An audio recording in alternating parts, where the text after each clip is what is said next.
Bismillahirrahmanirrahim. Assalamualaikum warahmatullahi wabarakatuh. Alhamdulillahi rabbil alamin wa bihi nasta'in wa ala umuri dunya waddin.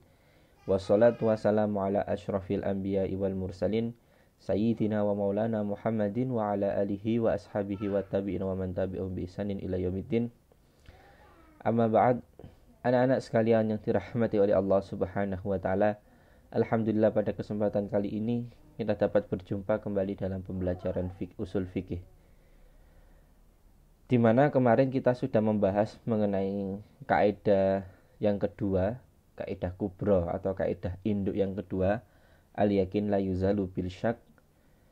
Dan dari kaidah induk ini melahirkan kaidah-kaidah cabang di bawahnya. Dan pada kesempatan kali ini kita akan membahas 5 kaidah cabang tersebut.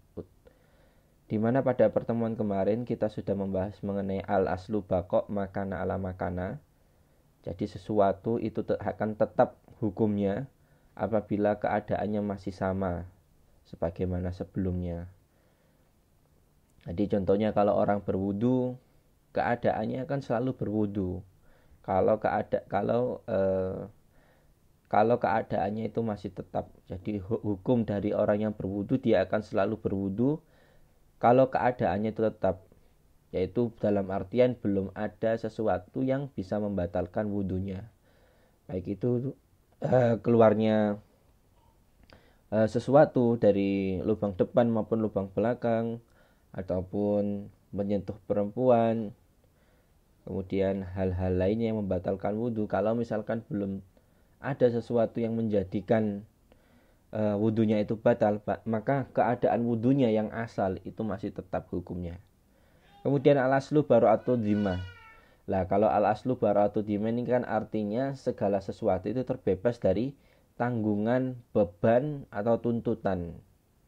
Dan ini berlaku apabila terjadi perselisihan di antara dua manusia. Jadi segala sesuatu manusia itu terbebas dari tuduhan, dari beban, dari tanggung jawab. Lah kalau misalkan ada seseorang yang menuduh atau memberikan beban kepadanya, menuduh dengan tanggung jawab, maka yang wajib membuktikan adalah orang yang menuduhnya. Salah satu contohnya ketika seseorang tetangga menuduh tetangga sebelahnya mencuri barangnya, maka yang wajib membuktikan adalah orang yang menuduhnya. Sehingga karena setiap orang itu terbebas dari segala bentuk tuduhan sampai ada sesuatu yang menuduhnya. Nah, kalau seseorang sudah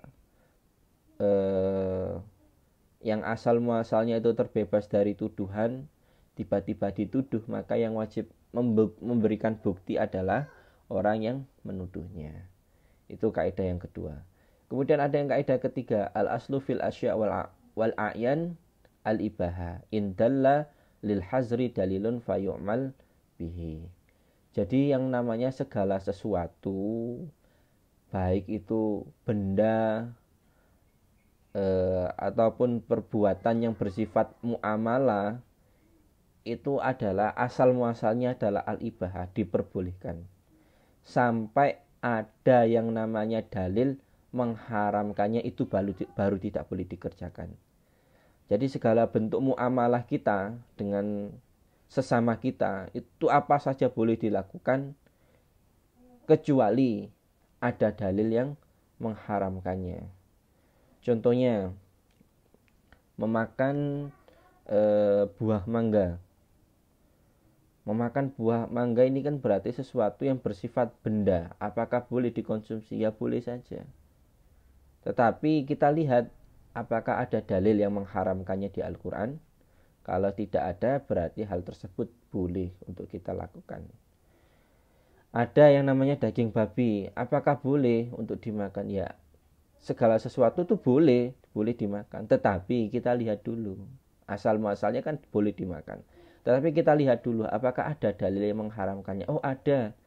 Ternyata babi itu diharamkan di dalam Al-Quran. Berarti babi itu tidak boleh dilakukan. Begitu juga dengan kegiatan yang bersifat muamalah dengan tetangga. Kita mau mengajak tetangga kita kumpul, misalkan mengajak warga berkumpul di masjid misalkan. Apakah boleh? Ya boleh-boleh saja. Tapi apakah ada dalil yang mengharamkannya? Oh tidak ada, oh berarti boleh dilakukan. Tetapi berbeda dengan yang namanya ibadah. Segala sesuatu yang bersifat ibadah mahdho, yaitu sesuatu ibadah yang bersifat sholat, kemudian puasa, kemudian apa lagi? Ibadah-ibadah yang langsung sebagai bentuk ritual, itu asal muasalnya itu tidak boleh sampai ada dalil yang menghalalkannya. Jadi berbeda antara muamalah dan ibadah. Kalau ibadah itu asal muasalnya tidak boleh, tetapi boleh dilakukan apabila ada dalil yang membolehkannya atau dalil yang mengajarkannya. Ya salah satu contohnya adalah sholat, menyembah Allah.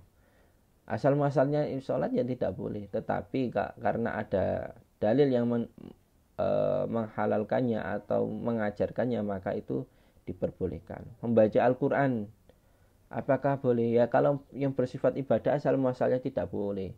Tetapi kalau ada dalil yang membolehkannya, maka itu atau mewajibkannya, maka itu hendak dilakukan. Ya. Oh ternyata di Al-Quran ada dalil untuk membaca Al-Quran.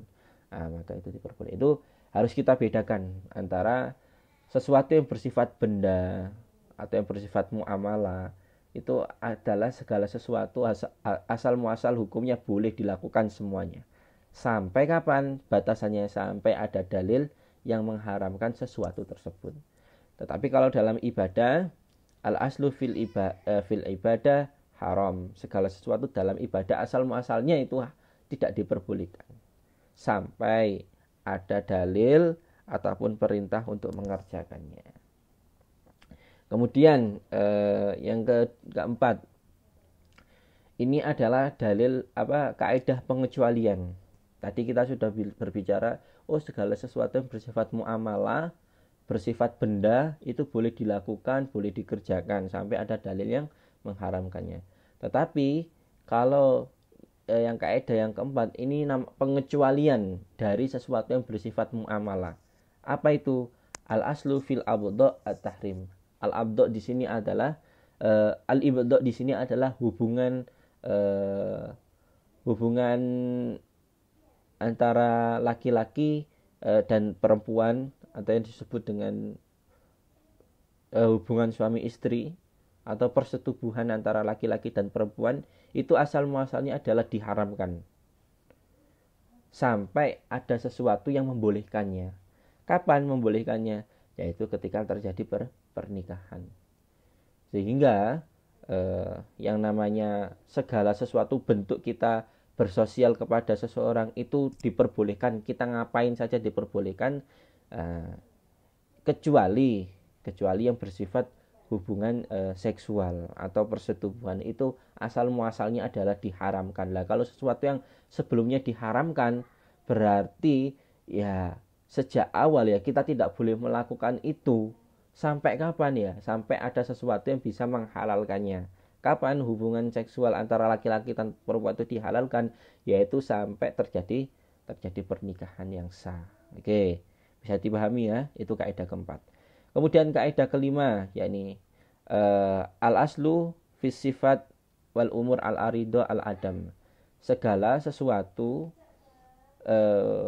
dari sifat yang terlihat dari suatu benda ataupun sifat yang berlawanan dari suatu benda itu tidak ada. Lah, ini kaidahnya hampir mirip antara kaidah kedua dan kaidah kelima. Tetapi yang membedakan adalah kalau al-aslu baratodhima ini lebih spesifik kepada manusia. Jadi manusia itu terbebas dari tanggungan, beban, dan tanggung jawab. Tetapi kalau yang kelima ini al-aslu fi sifat wal umur arido, ini lebih condong kepada benda. Jadi yang namanya benda, segala sesuatu benda, asal muasalnya, hukum asalnya itu terbebas dari segala bentuk sifat yang berlawanan. Nah ini biasanya berlaku dalam benda-benda yang bersifat jual beli ataupun yang bersifat kesepakatan. Contohnya segala sesuatu benda itu terbebas dari yang namanya sifat-sifat ataupun cacat ataupun tuduhan dan lain sebagainya. Contohnya ketika terjadi transaksi jual beli, ketika kita sudah sepakat bendanya itu kita beli, begitu penjualnya sudah sepakat bendanya itu dijual, nah, maka di situ kan kita ada hak untuk memilih. Kita lihat barangnya, oh ini bagus ternyata. Nah, di situ ada khiyar namanya. Kalau kita sudah melakukan khiyar, kemudian sudah transaksi jual beli, kemudian kita sudah deal, kemudian kita bawa barangnya ke rumah, maka di situ kan sudah terjadi kesepakatan. Kita tidak boleh membatalkannya secara sepihak. Lah, tapi ketika di rumah kok ternyata barangnya itu ada cacatnya. Lah, maka asal muasal hukum barangnya ini kalau sudah disepakati berarti terbebas dari segala bentuk cacat. Nah, kalau kita ternyata ingin ingin membuktikan, kalau ingin kita mengembalikan barangnya, kita ingin komplain atas kecacatan tersebut, maka yang wajib membuktikan adalah kitanya, bukan penjualnya. Oleh karena itu kalau biasanya ada salah HP gitu kan, oh ini kok HP-nya tiba-tiba rusak gini, lah itu kita biasanya disuruh membuktikan sebenarnya yang salah itu masalahnya itu dari HP-nya atau justru HP-nya itu rusak gara-gara perbuatan kita, entah itu jatuh atau kita masukkan air sehingga rusak. Kalau misalkan rusaknya atau cacatnya itu gara-gara perbuatan kita, itu biasanya tidak diganti rugi. Tapi kalau memang HP-nya yang rusak, itu biasanya mendapatkan ganti rugi. Oleh karena itu segala sesuatu sifat yang al-arido atau sesuatu yang berlawanan atau sesuatu yang terlihat atau sesuatu yang cacat atau sesuatu yang berbeda dari asalnya itu tidak ada. Jadi ya asal muasal barang kalau memang sudah disepakati ya dia sudah terbebas dari sifat-sifat yang yang bersifat cacat, sifat-sifat yang buruk, sehingga jikalau kita ingin membuktikan benda itu ada cacatnya, ada buruknya, maka yang wajib membuktikan adalah kita. Lah, asal muasal sifatnya itu sebenarnya dari barangnya atau dari kitanya gitu. Kalau misalkan dari barangnya ya silakan dibuktikan, karena pada asal muasalnya barangnya ini tidak pernah ada masalah ataupun sifat-sifat yang bersifat cacat atau sifat-sifat yang bersifat buruk. Begitu. Oke, mungkin itu sedikit penjelasan dari 5 kaidah ini. Setelah ini silakan kita akan melakukan ujian kompetensi mengenai bab kedua ini. Silakan dibuka habis ini latihan CBT-nya yang ada di e-learning. Silakan dikerjakan dengan baik dan juga dengan benar. Mungkin cukup sekian yang bisa saya sampaikan. Billahi taufiq wal hidayah wa ridha wal inayah. Wassalamualaikum warahmatullahi wabarakatuh.